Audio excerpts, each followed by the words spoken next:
Hola, mi nombre es Salomé Perea y hoy vamos a abordar las propuestas de diferentes autores y de fuentes secundarias para así responder a nuestra pregunta de historia pública, que consiste en determinar cuál fue la influencia del narcotráfico no solo en la política de Colombia, sino en los debates sobre extradición en los años 80, que terminaron en el artículo 35 de la Constitución Política del 91 de Colombia. Para esto vamos a hablar de diferentes textos. Entre ellos está Colombia, una nación a pesar de sí misma, de David Bushnell, un análisis político de Pablo Escobar, de Gustavo Duncan,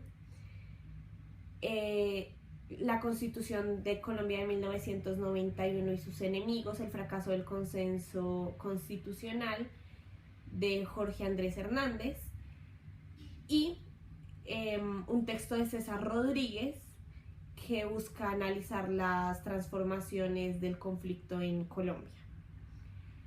Bueno, entonces, teniendo en cuenta que estos fueron los teóricos, es fundamental resaltar que todos tienen la misma línea argumentativa. Ellos buscan analizar cuál fue la incidencia del narcotráfico en la política, en los contextos sociales y en el desarrollo económico de Colombia en los años 80. Sin embargo, todos en un momento de su discurso se enfocan en la extradición, y por esto fue que escogimos estos textos. Entonces, a partir de haberlos leído y de hacer un análisis exhaustivo de ellos, vamos a contarles un poco qué es lo que dicen. Entonces, hay que comenzar señalando que cuando Pablo Escobar y el narcotráfico comenzó a tener una incidencia bastante fuerte en Colombia, no hubo reaccionarios. Sin embargo, sí hubo sectores de la población colombiana que se opusieron a esta incursión de Pablo Escobar y del narcotráfico. Estos fueron las élites y algunos sectores de la sociedad civil. ¿Qué pasa? En un punto de la década de los 80, Pablo Escobar y un grupo de narcotraficantes crearon un grupo llamado Los Extraditables. Los Extraditables buscaban luchar de manera contundente contra la extradición a Estados Unidos y tenían un lema que era: preferimos una tumba en Colombia a una prisión en los Estados Unidos. Y en esto se basó su discurso, y a partir de eso comenzaron a realizar todo tipo de acciones violentas, tan violentas que en 1984 asesinaron al ministro Lara Bonilla. Y los autores que estamos abordando, todos tienen un consenso en que esto fue un hito en la historia colombiana, pues a partir de este momento fue que se desencadenó la parte más violenta del narcoterrorismo en Colombia, pues los narcotraficantes comenzaron a ser extraditados a Estados Unidos por el presidente Betancourt, que había sido en realidad un gran opositor de la extradición en Colombia por razones nacionalistas. Sin embargo, el presidente Betancourt se vio obligado a extraditar a algunos narcotraficantes después del asesinato de Lara Bonilla, pues tenía que responder de alguna manera a estas acciones violentas. Cuando los narcotraficantes se vieron tan aprisionados en esta lucha contra la extradición, efectivamente la estaban perdiendo, comenzaron a realizar acciones aún más violentas: atentados, bombas, asesinatos a policías.